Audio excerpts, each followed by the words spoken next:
আপনাদের এই যে সাতক্ষীরা, আমি মাঝে মাঝে চিন্তা করেছিলাম যে এই সাতক্ষীরা যে জেলাটা আছে বাংলাদেশের, এই জেলাটা আমি মনে করতাম যে এটা একটা অঘোষিত ফিলিস্তিন।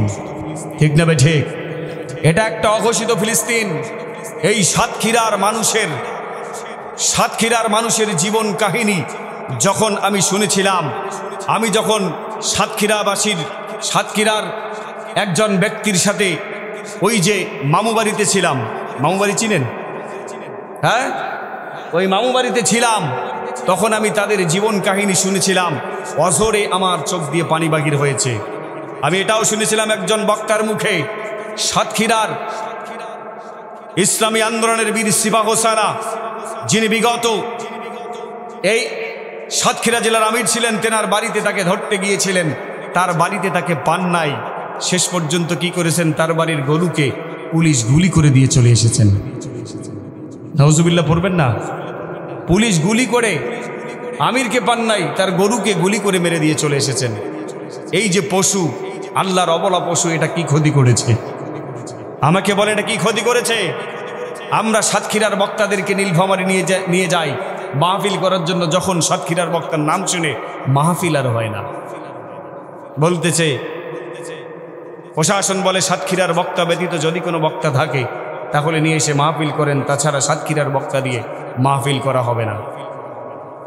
আল্লাহ পাক রব্বুল আলামিন বলেন, দুনিয়ার জমিনের মানুষ শুনে নাও, এই পৃথিবীর জমিনে যারা ইসলামী আন্দোলনের সঙ্গে জড়িত থাকে, আল্লাহর জমিনে যারা নিজেকে ইমানদার দাবি করে, মুমিন দাবি করে, ওই মানুষগুলোকে যারা নির্যাতন করে, নিপীড়ন করে, জুলুম করে, শোষণ করে, আমার আল্লাহ পাক রব্বুল আলামিন জানিয়ে দিলেন, ও দুনিয়ার জমিনের মানুষ শুনে নাও, যারা মুমিন ব্যক্তিদেরকে নির্যাতন করে, নিপীড়ন করে, জুলুম করে, শোষণ করে, তারপরে আল্লাহ পাক রব্বুল আলামিনের কাছে তারা তাওবা করে না, ভালো মন্দ বোঝার তাদের কোনো ক্ষমতা নাই। আল্লাহ পাক রব্বুল আলামিন বলেন, ওই সমস্ত মানুষদেরকে আমি এমন শাস্তি দেব, দুনিয়ার জমিনের মানুষ শুনে নাও, আমি তাদেরকে জাহান্নামের সর্বনিকৃষ্ট শাস্তি তাদের জন্য আমি প্রস্তুত করে রেখেছি। বলেন নাউজুবিল্লাহ। আল্লাহ তাআলা বলেন সূরাতুল বুরুজের 10 নম্বর আয়াতের মাঝে, ইন্নাল্লাযীনা ফাতানুল মুমিনিনা ওয়াল মুমিনাত সুম্মা লাম ইয়াতুবু ফালাহুম আযাবু জাহান্নাম ওয়া লাহুম আযাবুল হারীক। জোরে আল্লাহু আকবার। আল্লাহ পাক রব্বুল আলামিন বলেন, ইন্নাল্লাযীনা ফাতানুল মুমিনিনা ওয়াল মুমিনাত, নিশ্চয়ই যারা দুনিয়ার জমিনে মুমিন নারী এবং পুরুষদেরকে নির্যাতন করে, নিপীড়ন করে, জুলুম করে, শোষণ করে, তাদের বাড়িতে থাকতে দেয় না, ইউনিয়নে থাকতে দেয় না, থানায় থাকতে দেয় না, জেলায় থাকতে দেয় না, দেশের মধ্যে তাদেরকে থাকতে দেয় না, বাড়ি থেকে তাদেরকে টেনে নিয়ে গিয়ে ক্রস ফায়ার করে মেরে ফেলে। বাড়ি থেকে তাদেরকে টেনে নিয়ে গিয়ে বলে 50,000 টাকা দাও, 1 লাখ টাকা দাও, যদি টাকা দাও তাহলে তুমি বাঁচতে পারবা, আর যদি টাকা না দাও এমন মামলার মধ্যে তোমাকে আমি ফাঁসিয়ে দেব, যে মামলার মধ্যে যদি তুমি একবার ঢুকো, যে মামলার মধ্যে যদি তুমি একবার প্রবেশ করতে পারো, তোমার যতগুলো সম্পদ আছে, যাহা কিছু আছে, সমস্ত সম্পদগুলো চলে যাবে, তুমি কখনো জামিন পাবা না। এরকম লোক ছিল না আপনাদের এলাকায়? জোরে বলেন, ছিল না? বাড়ি থেকে ডেকে নিয়ে গিয়ে ক্রস ফায়ার করে দিল। এমনও কাহিনী আছে, বাড়ি থেকে ঘুম থেকে মানুষকে ডেকে নিয়ে যাওয়ার পর এমন একটা মামলার মধ্যে তাকে দিয়ে দিল 20 দিন, 30 দিন, 40 দিন পর্যন্ত রিমান্ডের পর রিমান্ড নিল। তার ছোট্ট কচি বাচ্চাগুলো চোখের পানি বারবার ফেলে চিৎকার মেলে বাকে বলে, মা কোথায় বাবা, এখনো কেন আসতেছে না? আমার আল্লাহ পাক রব্বুল আলামিন বলেন, দুনিয়ার জমিনের মানুষ শুনে নাও, ওই ছোট্ট মাসুম বাচ্চাগুলোর চোখের পানি, প্রত্যেকটা চোখের পানির হিসাব আমি আল্লাহ তাআলা তোমাদের কাছে নেব।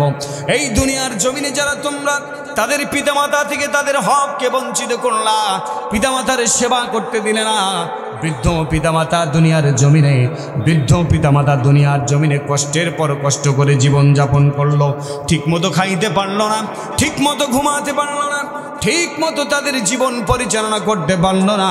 ফাতানুল মুমিনিনা ওয়াল মুমিনাত সুম্মা লাম ইয়াতুবু, অতবার এখনো পর্যন্ত তোমরা তাওবা করলে না, এখনো পর্যন্ত আল্লাহ পাক রব্বুল আলামিনের কাছে মাপ চাইলে না, এবং যেই মানুষটাকে নির্যাতন করলা, নিপীড়ন করলা, ওই মানুষটার কাছে এখনো পর্যন্ত তুমি মাপ চাইলে না, আমি আল্লাহ পাক রব্বুল আলামিনের কাছে মাপ চাইলে না। ফালাহুম আযাবু জাহান্নাম, ও দুনিয়ার জমিনের মানুষ শুনে নাও, যারা মানুষকে এমনইভাবে কষ্ট দিলা, নির্যাতন করলা, নিপীড়ন করলা, জুলুম করলা, শোষণ করলা, তাদেরকে বিনা হিসাবে, বিনা অপরাধে তাদেরকে তোমরা ফাঁসির কাস্টডির মধ্যে ঝুলাইলা। দুনিয়ার জমিনের মানুষ শুনে নাও, ফালাহুম আযাবু জাহান্নাম, আমি তোমাদের জন্য জাহান্নামের আযাব প্রস্তুত করে রেখেছি। শুধু তাই নয়, ওয়ালাহুম আযাবুল হারিক, এমন আযাব, সেটা হচ্ছে দগ্ধ হওয়ার আযাব, এমন দগ্ধ হওয়ার আযাব। দুনিয়ার জমিনের মানুষ শুনে নেন, এই পৃথিবীর জমিনে পৃথিবীর আগুন দিয়ে যদি একটা আঙুল আপনার পোড়া যায়, একটা আঙুল আপনার পোড়া যায়, মনে হচ্ছে যেন গোটা শরীরটা আপনার জ্বালা পোড়ায়, গোটা শরীরটা আপনার জ্বালা পোড়া করতে করতে আপনার জীবনটা অতিষ্ঠ হয়ে যায়। রব্বুল আলামিন বললেন, ওয়ালাহুম আযাবুল হারিক, ওই মানুষটার সম্পূর্ণ শরীরটা ঝনসিয়ে দেওয়া হবে, ওই মানুষটার সম্পূর্ণ শরীরটা ঝনসিয়ে দেওয়া হবে। আর সেই আগুনটা হবে কেমন জানো? পৃথিবীর আগুনের চাইতে ৭০ গুণ তাপ বেশি, সেই আগুন দিয়ে তোমার শরীরটা ঝনসিয়ে দেওয়া হবে। বলেন নাউজুবিল্লাহ।